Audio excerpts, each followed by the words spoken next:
So there's already a bunch of fuckery that's going on in the Democratic caucuses, the early caucuses in Nevada. So early caucus in Nevada has started yesterday, and today is February 15th, 2020 on Sunday. So early caucus in Nevada started yesterday, Saturday, and it's going to go from Sunday, Monday to Tuesday. So this is the second day of early caucusing. Now, I want to give Nevada residents and citizens a heads up that some people, because it's like an instant runoff ballot, you get to pick your top 3 to 5 choices.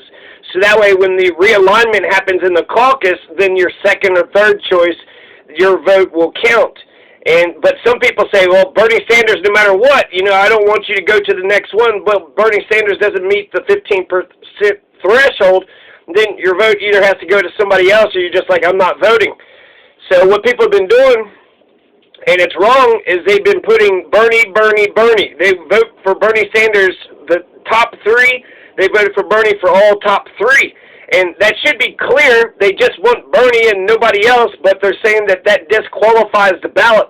They're throwing those ballots out. You put Bernie, they're going to throw your ballot out. You have to put Bernie. And then if you just want to only vote for him, you got to go with unaffiliated, then unaffiliated again.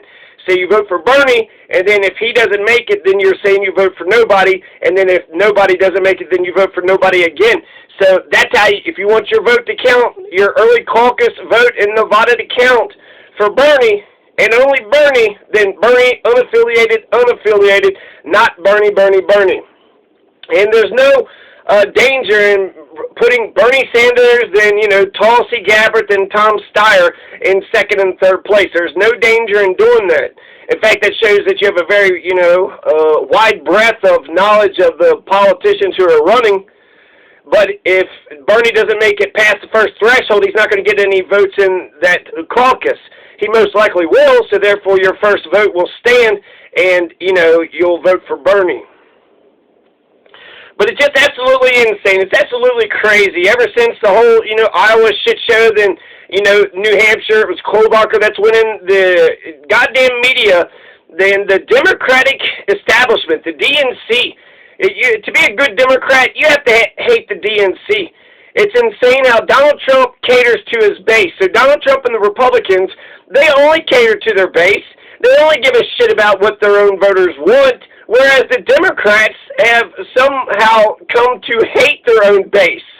The Democrats have nothing but contempt for progressives, when it's the progressives who are trying to save the Democratic Party.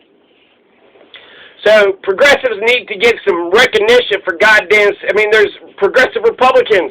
If the Democrats don't want to go progressives, then what? We have to depend on the Republicans to go progressive? And if they don't, then it has to be third party. So it's just ridiculous. There is some forms of fuckery, so Nevada, make sure you get out there and you vote correctly. Now, I want to do a daily update. So like I said, February 15th, 2020. Today is Sunday. 22nd is when the Nevada caucuses happen, and then the 29th is when South Carolina primary happens. You're going to have a debate before both of those election days, and then March 3rd, the big kahuna, it's Super Tuesday. Super Tuesday will be here before you know it. So February 15th, 2020, Sunday. This is after Iowa, after New Hampshire. We're 3 days away from the next debate, 6 days away from the Saturday Iowa caucuses. So far, Bernie Sanders has 21 delegates, but he's in second place because Pete Buttigieg has 22 delegates. That's, assuming that Iowa's results, the official results that they put up, actually hold up, which they won't. So, I actually heard that Bernie was up 2 delegates because Iowa, they actually, apportioned the delegates correctly. But for right now, the official, tally is Pete Buttigieg has 22 delegates, Bernie has 21, Biden has 6 delegates, Amy has 7, Liz Warren has 8. So Pete is number 1, Bernie number 2, Elizabeth Warren number 3, Amy Klobuchar number 4, and Joe Biden is at 5th place. This is important for the debates. When it comes to the debates, they have went ahead and threw out the donation requirement, even though the donation requirement had fucked over Tulsi, Tom Steyer once, Andrew Yang several times, and then kept Mike Gravel from even getting into the damn debates. He had all the donations, but he also needed the poll numbers, too, on top of the donations. But now we don't even need donations because, what, a big-ass billionaire? He can't get grassroots money. He don't know how to get, $2 from everybody to have a nice wide swath of grassroots, a nice organic grassroots uprising. So Bernie is losing by one delegate, assuming Iowa's results holds up. I don't think they will. But for right now, I think we have to, get in the mindset that Bernie is down by one delegate. All of this matters for the debate. If you have one delegate, then you get to be in the debate. So that means expect Amy, Joe, Liz, Bernie, and Pete Buttigieg all to be at the debate. So far, overall, in complete totality, Bernie Sanders needs 1,980 more delegates to clinch the Democrat nomination. 1,980 more delegates. So he needs, still almost all of them. Bernie Sanders is no Eugene Debs. Bernie Sanders is no Hunter S. Thompson. He's not going to be a wild, crazy-ass freak party radical. Bernie Sanders is a common-sense Eisenhower Republican. He's right of center, especially compared to Norway, Sweden, Germany, Denmark, Finland, and Iceland at least. We're not swinging left. We're going back to the roots. And he's still, right of center. He's barely a socialist. Now, I'm kind of curious about where the hell Donald Trump's birth certificate is. Where the hell is this asshole even born?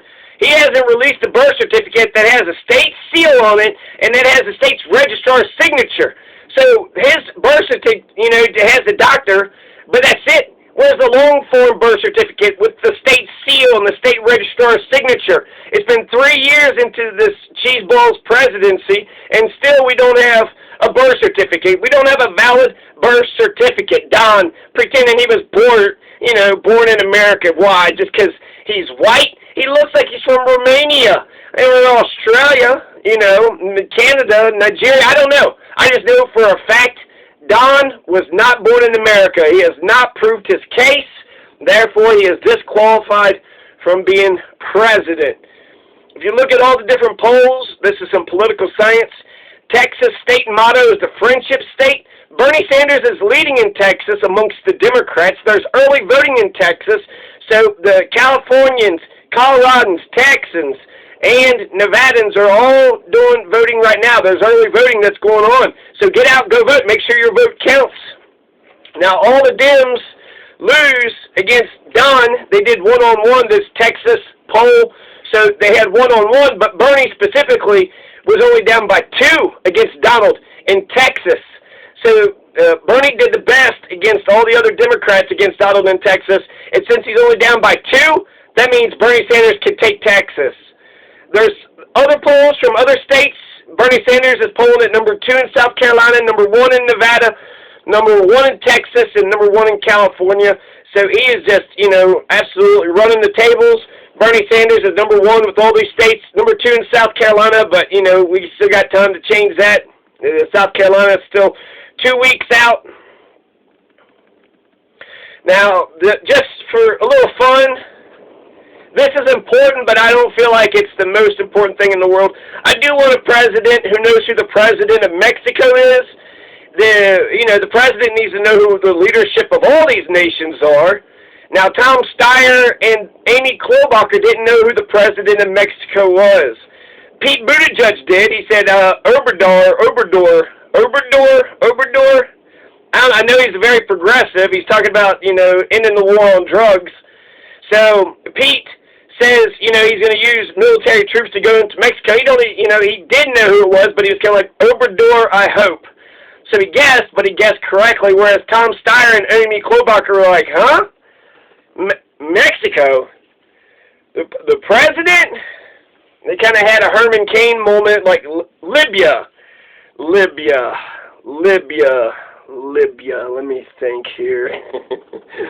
Aleppo, everybody, jumped on Aleppo. Do you know the capital of Bolivia? Do you know the capital of Guatemala, El Salvador, Nicaragua?